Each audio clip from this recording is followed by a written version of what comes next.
Salam bahagia, Om Swastiastu, Namo Buddhaya, salam kebajikan rahayu. Dalam video kali ini, saya ingin berbagi mengenai salah satu kegiatan yang ada di pendidikan guru penggerak, yaitu ruang kolaborasi. Pada acara kegiatan ruang kolaborasi merupakan kegiatan yang sangat ditunggu oleh peserta calon guru penggerak. Mengapa? Karena di dalam kegiatan ruang kolaborasi, disinilah setiap ekspresi dapat kita lihat dan sukacita dapat kita salurkan, karena di ajang ruang kolaborasi merupakan ajang diskusi yang sangat seru. Nah, di dalam ruang kolaborasi modul 1.3 ini memiliki tema yaitu visi guru penggerak, di mana fasilitator kami mengarahkan untuk membuat visi bersama dengan menggunakan atap dan kanva baja. Saya Christina Apriliani, calon guru penggerak angkatan 9 dari DKI Jakarta. Saya mengajar di SMK Negeri 9 Jakarta, ingin membagikan suatu materi atau saya mau berbagi untuk referensi kalian semua. The next calon guru penggerak mungkin bisa menjadi referensi hasil dari video saya ini, dan kalian bisa modifikasi dengan kreasikan hal-hal yang lain lagi. Makanya untuk itu, supaya bisa mantau karya-karya saya terus, jangan lupa subscribe di channel YouTube saya yaitu Christina Apriliani Sirait. Salam guru hebat. Nah, kami didampingi oleh fasilitator hebat yaitu Bapak Anang Suprapto dan pengajar praktik yang hebat yaitu Bapak Parmena Sinaga yang didampingi dengan Bapak Edi Hasanuddin. Di dalam ruang kolaborasi ini, kami membentuk sebuah visi bersama, yaitu isi visi kami adalah mewujudkan insan berkarakter profil pelajar Pancasila yang gemar literasi dan berwawasan global. Untuk terjadinya visi ini, kami melalui beberapa tahapan diskusi yang harus melalui perencanaan, dimulai dari atap lalu menuju pembuatan pertanyaan di dalam kanva baja. Nah, inilah kelompok kami. Kami adalah kelompok kece, ngaco, tapi tetap serius. Dan yang paling penting adalah kelompok kami berpihak pada siswa. Di dalam kelompok kami ada Bapak Sisian Baga, ada Bapak Syarifuddin, ada Ibu Mumun Munawaroh, Ibu Sunarti, Ibu Indah Purnamawati, dan saya Christina yang paling ngaco, tapi paling kece. Untuk menuju prakarsa perubahan yang baik, kita harus melalui dari atap, di mana di dalam atap kita harus mendesain atau membreakdown segala sesuatunya, dimulai dari aset, tantangan, aksi, dan pembelajaran. Pada saat aset, kita menelaah kembali di dalam sekolah kita masing-masing untuk meningkatkan gemar literasi. Apa sih aset yang sudah ada? Nah, kami membreakdown ada beberapa aset yang sudah dimiliki, sebenarnya sudah dimiliki, akan tetapi mungkin belum terpantaukan atau terevaluasi dengan baik. Salah satunya itu adalah pojok baca. Di dalam sekolah kami masing-masing sudah memiliki pojok baca minimal di kelas masing-masing, di mana siswa memiliki ruang di dalam kelas sebagai tempat untuk membaca yang disebut dengan pojok baca. Yang kedua adalah buku digital. Sekolah kami sudah menyediakan berbagai jenis buku digital, baik itu buku yang disiapkan oleh pemerintah maupun buku yang kami desain atau sewa. Yang ketiga itu adalah media, di mana guru-guru menghasilkan media yang sekarang media sudah sangat menyebar, bisa melalui media sosial maupun media yang terjadi di dalam pemerintahan yaitu LMS. Yang ketiga, yang pasti aset yang paling berharga adalah dukungan sekolah dan wali kelas. Di sini sekolah dan wali kelas sudah memiliki pemahaman yang sama terlebih dahulu untuk mengembangkan literasi siswa. Tinggal peningkatannya dan membuat program literasinya. Yang berikutnya masuk pada tantangan. Kelompok kami membreakdown bahwa tantangan yang terjadi yang kami lihat itu ada 4. Yang pertama, minat baca. Kami melihat pada era milenial, era Gen Z, anak-anak sekarang minat baca sangat perlu ditingkatkan karena masih rendah di kalangan anak-anak periode saat ini. Yang kedua, papan informasi. Mungkin di sekolah sudah terdapat papan informasi, akan tetapi belum maksimal untuk pemanfaatannya. Seharusnya menjadi tempat penting untuk memberikan informasi, malah menjadi tempat yang kosong begitu saja. Yang ketiga, tindak lanjut terhadap pojok baca. Ketika sudah ada fasilitas atau aset pojok baca, namun masih kurang untuk proses pemantauannya. Yang keempat, persamaan persepsi dalam aksi. Nah, masih perlu ditingkatkan persepsi dari proses pembelajaran berbasis literasi ini. Jangan sampai kita menggaungkan gemar literasi, akan tetapi di kalangan rekan sejawat dan guru-guru belum ada persepsi yang sama. Yang berikutnya masuk pada aksi. Ketika aksi merupakan beberapa strategi yang harus dihadapi untuk mengatasi masalah. Jadi melalui aksi ini kita bisa memecahkan masalah atas tantangan yang sudah kita breakdown tadi. Yang pertama itu adalah waktu literasi. Membuat waktu untuk peserta didik menyenangi membaca dan membuat program lomba storytelling itu merupakan salah satu aksi yang kami sudah diskusikan. Yang kedua, revitalisasi papan informasi. Nah, tadi kan ada sebuah tantangan di mana papan informasi itu kosong begitu saja. Nah, di aksi ini kita mulai ingin mendesain dan merevitalisasi kembali papan informasi yang ada sehingga pemanfaatannya tepat guna. Yang ketiga, revitalisasi pojok baca. Jangan sampai sudah ada pojok baca tapi tidak terkoordinir dengan baik. Yang keempat, dilakukan pelatihan. Nah, di sini perlu adanya kolaborasi. Setiap guru harus dipaksakan atau dilatih untuk membuat LKPD berbasis literasi sehingga mengundang anak untuk gemar literasi. Pelajaran atau pembelajaran serta perubahan yang terjadi. Nah, dalam perubahan ini kami melihat bahwa ada kesadaran. Akhirnya ada kesadaran. Jadi diharapkan siswa menyadari bahwa membaca dan gemar literasi itu ternyata sangat menyenangkan. Hal yang lain ya bermanfaat ke depan. Artinya kami memiliki harapan dengan meningkatnya literasi membaca menimbulkan tumbuh karakter positif dan wawasan global sehingga menumbuhkan toleransi serta menghargai perbedaan pendapat. Yang keempat, terjadinya sebuah pembiasaan. Harapannya yaitu menjadi pembiasaan yang baik dalam kehidupan sehari-hari sehingga anak mengalami peningkatan, tidak hanya bermain game atau menggunakan smartphone-nya mereka hanya untuk hal-hal yang justru malah negatif. Yang keempat, budaya. Harapannya yaitu akan meningkatkan budaya positif sehingga menjadi imbas baik untuk lingkungan sekitarnya peserta didik. Setelah atap terakomodir dan sudah di breakdown isi dari atap tersebut, maka kita lanjut membuat baja. Dari atap tersebut terjadilah sebuah prakarsa perubahan, dan prakarsa perubahan yang kami putuskan itu adalah mewujudkan siswa yang gemar literasi.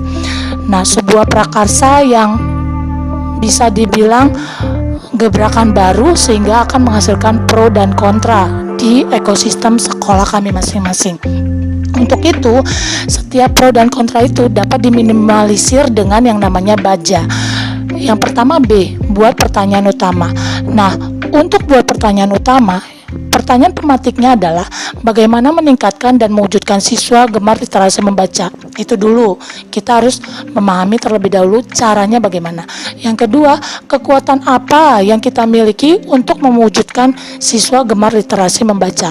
Nah, di sini kan tujuannya kita ingin membuat sebuah visi dengan prakarsa perubahan adalah mewujudkan siswa yang gemar literasi.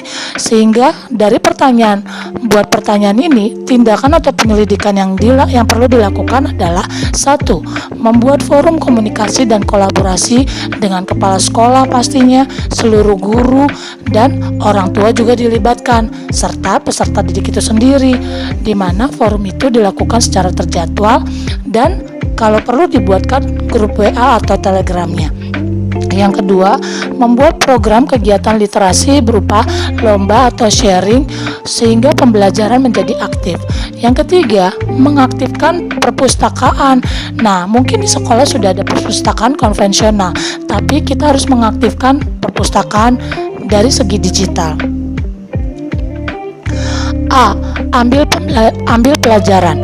Pertanyaan pemantiknya adalah apa yang dilakukan hingga anak gemar literasi membaca? Yang kedua, siapa saja yang terlibat agar siswa gemar literasi membaca? Yang ketiga, kekuatan apa saja yang kita miliki untuk mendukung peningkatan literasi kepada siswa? Tindakan atau penyelidikan terhadap pertanyaan pemantik tersebut, kami membreakdownnya adalah satu, dengan membuat program untuk menarik minat literasi membaca. Yang kedua, menelusuri pihak-pihak yang terlibat dalam pelaksanaan program. Ketika ada guru yang tidak mau terlibat, itu akan memusnahkan prakarsa perubahan pastinya. Yang ketiga, menelusuri sarana prasarana yang dibutuhkan siswa. Nah, untuk penelusuran sarana prasarana dibutuhkan koordinasi dari kepala sekolah dan wakil bidang sarana pastinya. Yang keempat, mengidentifikasi dan mengembangkan potensi yang dimiliki seluruh stakeholder sekolah. Di sini dituntut ketika prakarsa perubahan terjadi, maka semua stakeholder sekolah harus mensupport dengan penuh. G. Gali mimpi. Di dalam gali mimpi diharapkan bahwa jawaban dari pertanyaan-pertanyaan tahap yang sebelumnya dapat digunakan untuk menyusun narasi kolektif di mana prakarsa perubahan telah terwujud. Pertanyaan pemantik dalam gali mimpi itu adalah satu, ketika prakarsa perubahan saya sudah berhasil, perasaan jika terjadi peningkatan terhadap siswa yaitu gemar literasi membaca, bagaimanakah perasaan yang akan Anda rasakan? Yang kedua, apa saja hal baru yang kita lakukan setelah siswa gemar literasi membaca? Yang ketiga, apa harapan yang ingin dicapai setelah siswa mengalami peningkatan kompetensi literasi membaca? Tindakan atau penyelidikan yang perlu dilakukan untuk menjawab pertanyaan pemantik tersebut yaitu satu, membuat kuesioner atau papan digital refleksi seperti menggunakan Mentimeter, Padlet, atau Jamboard. Jadi kita harus melawan dengan digitalisasi juga, tidak lagi membuat evaluasi atau kuesioner dengan cara yang manual lagi, sehingga itu merupakan hal yang dapat menarik anak untuk gemar literasi membaca. Yang kedua, membuat program baru yang kreatif berkaitan dengan literasi yang membaca. Yang ketiga, membuat program yang berkesinambungan sehingga bukan hanya menjadi program yang satu kali saja selesai, tetapi melibatkan kegiatan hari-harian di sekolah.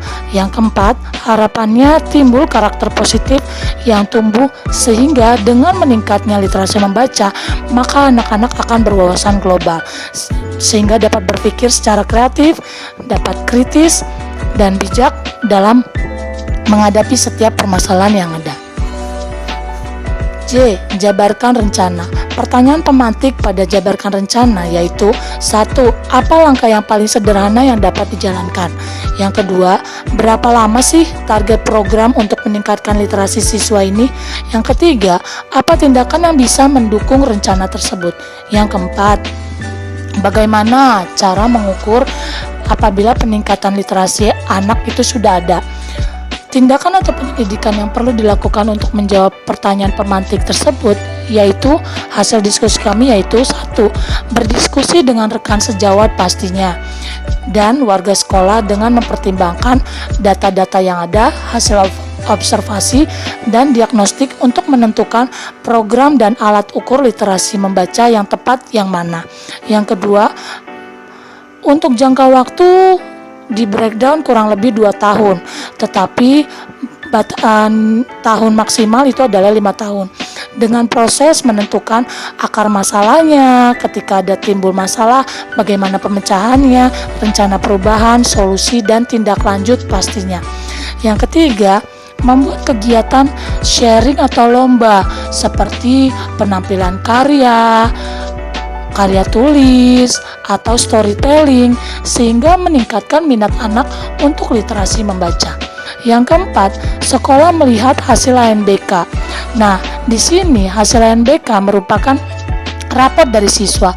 Jika hasil ANBK merah, yang artinya literasi membaca anak kurang, maka segera mungkin kita ekosistem sekolah mencari tahu apa yang menjadi kelemahan tersebut dan membuat instrumen sendiri untuk meningkatkan hasil ANBK di tahun selanjutnya. Yang berikutnya, atur eksekusi. Pertanyaan pemantik pada atur eksekusi adalah, yang pertama, siapa yang memantau dan mengarahkan semua kegiatan yang sudah direncanakan tersebut. Yang kedua, siapa saja yang dilibatkan dalam pelaksanaan perencanaan dalam prakarsa perubahan tersebut. Yang ketiga, kapan dimulainya rencana atau persiapan pelaksanaan program Gemar Literasi Membaca. Yang keempat, bagaimana memonitoring kemajuan dari proses peningkatan literasi membaca. Tindakan atau penyelidikan yang dilakukan untuk menjawab pertanyaan pemantik tersebut, sebelumnya kami memberitahu dulu bahwa Gemar Literasi Membaca bukan hanya tugas dari guru bahasa Indonesia saja, tapi semua guru harus terlibat dalam mengembangkan literasi membaca. Maka dari itu, terlebih dahulu, guru harus menjadi fasilitator utama dan contoh utama ketika anak harus kita tingkatkan gemar literasi membaca. Nah, dari pertanyaan pemantik, jawabannya yang pertama itu adalah membuat data pemetaan atau timeline untuk kepala sekolah dan pelaksana sehingga dapat memantau kegiatan literasi secara berperiode. Yang kedua, membuat catatan perkembangan literasi membaca. Yang ketiga, rangkaian ini bukan hanya berbentuk program saja, tetapi merupakan suatu pembiasaan di mana pembiasaan baik di kelas guru-guru masing-masing sehingga rangkaian kegiatan itu dimulai dari ajaran baru sampai berakhirnya tahun ajaran yang baru tersebut. Yang keempat, merevitalisasi pojok baca dan papan informasi agar lebih menarik lagi. Yang kelima, pastinya harus dilakukan evaluasi. Evaluasi diadakan jangan hanya satu kali saja, yaitu evaluasi jangka pendek per bulan, evaluasi menengah 3 bulan, dan evaluasi per tahun. Nah, dalam ruang kolaborasi, ketika kelompok kami mempresentasikan hasil dari diskusi kelompok, maka kelompok yang lain memberikan tanggapan dan pertanyaan.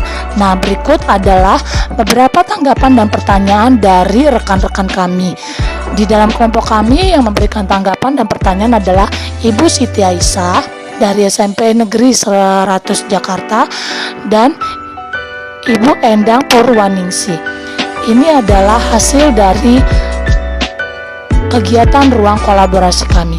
Terima kasih, sampai bertemu di kesempatan selanjutnya. Jangan lupa subscribe channel saya yaitu Christina Pilihan Sirait untuk mengetahui video-video kreatif saya yang lainnya atau sebagai sumber berbagi bagi calon guru penggerak